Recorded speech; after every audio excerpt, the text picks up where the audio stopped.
हमारे साथ मास्टर मुजाहिद आलम साहब जो बने हुए हैं, जो आरजेडी ज्वाइन करने जा रहे हैं 28 तारीख को सोनथा कोचा धमन की उपराजधानी सोनथा में पार्टी की सदस्यता लेंगे। तेजस्वी यादव वहां पे आ रहे हैं।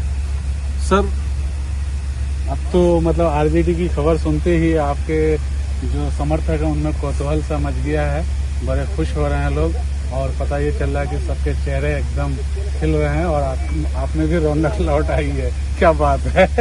मतलब पिछले 3-4 महीने से जो आप ओल्ड पेंशन स्कीम पर काम कर रहे थे, अब लगता है कि नहीं आप पार्टी के लिए खिदमत करेंगे और आगे का रास्ता हमवार होगा। सुकून फील कर रहे हैं? नहीं, बिल्कुल रिलैक्स फील कर रहे हैं। संजावेद साहब। तो आगे की क्या योजना है ये आप बताइए। आपसे अगर ये पूछा जाए पार्टी ज्वाइन कर ले आरजेडी के लिए, अब आप घर आंगन हर जगह लालटेन वगैरह दिया जलाने की कोशिश करेंगे, तो इस क्या क्या योजना है थोड़ा सा उसके बारे में हम चर्चा करें। नहीं, अभी आप देखे होंगे कि माननीय नेता प्रतिपक्ष तेजस्वी यादव ने अपने घोषणा पत्र में जो जिस चीज का जिक्र किया और माननीय मुख्यमंत्री नीतीश कुमार उसको जो है लागू कर रहे हैं। उन्होंने जो वृद्धा पेंशन योजना पर 1500 रुपये देने की बात कही है कि मेरी सरकार आएगी। नीतीश जी ने 1100 कर दिया। उसी तरह उनका इसमें है कि 200 यूनिट बिजली फ्री है, 156 कर दिया, तो 125 यूनिट वो कर दिए। उसी तरह उनके स्कीम में है कि सभी वयस्क महिलाओं के खाते में 2500 रुपये महीने जाएगा, माई बहन योजना। अब देखना है कि उसकी कब घोषणा करते हैं। गैस सिलेंडर जो है 500 रुपये करने की बात कहें और उसी तरह डोमिसाइल नीति पर भी उनके लागू करेंगे कि ताकि बिहार की नौकरियों पर बिहार वासियों का ही एक छत्र अधिकार हो।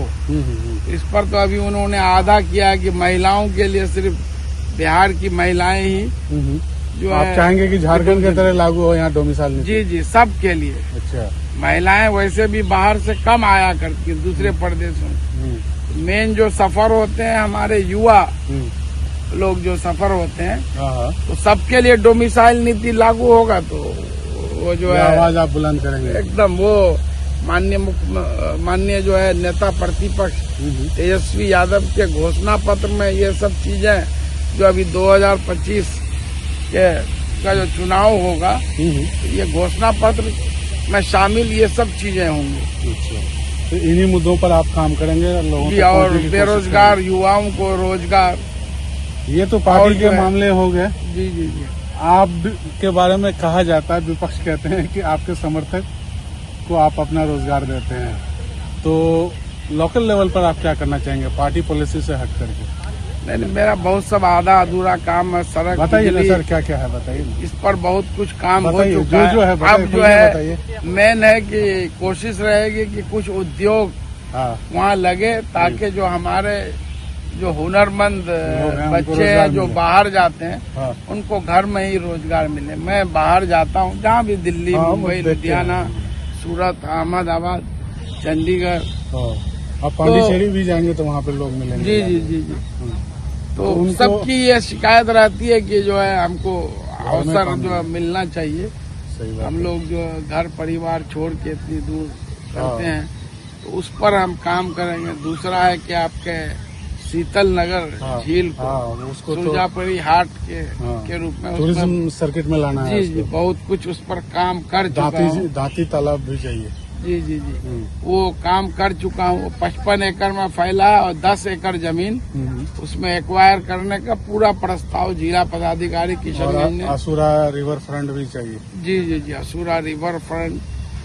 और जो बिजली की जो स्थिति है कि थोड़ा सा भी पानी हो, जो है हवा चले तो उसमें बिजली कट जाती है, वो समस्या दूर करेंगे। वो मतलब क्वालिटी सर्विस, ताकि जो है इंफ्रास्ट्रक्चर जो बिजली का है, जो अभी बुनियादी चीजें आप दुरुस्त कर देंगे, तार वगैरह और जो भी चीजें हैं, कृषि फीडर, पावर सब स्टेशन वगैरह। कृषि फीडर आप ही के वक्त में बिहार में सबसे पहले पायलट प्रोजेक्ट के तौर पर लॉन्च आप ही के विधानसभा क्षेत्र कोचाधाम में हुआ था, याद होगा आपको? जी, लेकिन आज तक पूर्ण रूप से ये लागू नहीं हुआ आज जैसे सुखाड़ का सीजन है, मानसून सीजन में भी आज अगर ये पूरी तरीके से लागू होता है तो किसानों को कितना लाभ मिलता है? मैं तो अपने वक्त में आप देखे होंगे ब्लॉक में कैंप लगा करके लोगों को प्रेरित किए कि आप कंज्यूमर बने और सबके खेतों तक बिजली पहुंच गई। और अभी ऐसा है कि बहुत सारे कंज्यूमर बने हुए हैं, लेकिन आज विडम्बना है कि उनके खेतों तक बिजली नहीं पहुंची।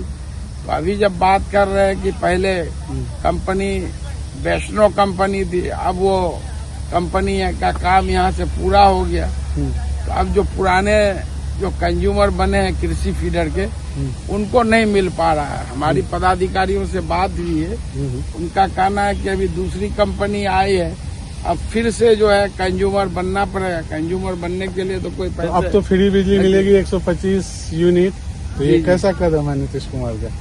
नहीं, ठीक है, बिहार जैसे गरीब प्रदेश के लिए 125 तो नाकाफी है, 200 यूनिट होना चाहिए। अच्छा। ताकि जो गरीब जो मजदूर किसान है उनका मिनिमम रिक्वायरमेंट है 200 यूनिट का, जो तेजस्वी जी मांग कर रहे हैं। पहली बार आप नीतीश कुमार के किसी काम की खुल करके तारीफ नहीं कर रहे, क्या बात है? नहीं भाई, काम तो ठीक है, काम अपनी जगह है, लेकिन अभी हाल के दिनों में आप खुद देख रहे हैं चीजें नीतीश कुमार के हाथ से निकली हैं, उनको बीजेपी वाले घेरे हुए हैं। आप देख रहे हैं अभी जो SIR जो विशेष गहन मतदाता, तो आप मतलब आप भी ये मानने लगे हैं जी कि आप जिनके चाहते थे वो भी डिसबैलेंस हो चुके हैं, मतलब नीतीश कुमार जी शारीरिक मानसिक रूप से अलग थलग पड़ चुके हैं, आप भी ये मानने लगे? नहीं, वक्त और परिस्थितियों के कारण जो हमारे JDU में जो कुछ लोग हैं वो भाजपा से मिले हुए हैं, इसमें कोई शक नहीं है। इसमें कोई शक नहीं, मैं बहुत नजदीक से चीजों को देखा हूँ, जानता हूँ। और अभी अगर ऐसी बात नहीं होती तो आप ये वक्फ वाला मामला दे दीजिए। तो नीतीश कुमार ऐसा नहीं करते, ये मेरा भी विश्वास है। ये JDU के सारे मुस्लिम लीडर ने बार बार आवाज उठाया, पार्टी ऑफिस में मीटिंग हुई, लेकिन जो है कोई नहीं।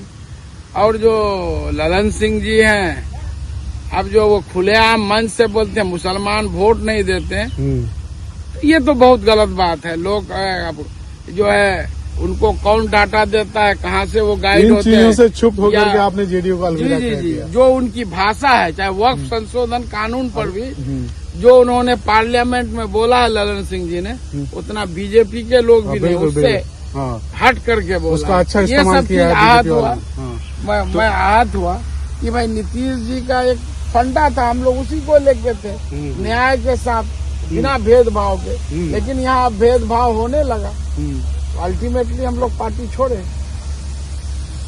ये हुई बात। हमारे साथ मास्टर मुजाहिद साहब जुड़े हुए हैं, तो और भी और बहुत सारी बातें होंगी, आप लोग हमारे साथ जुड़े रहिए।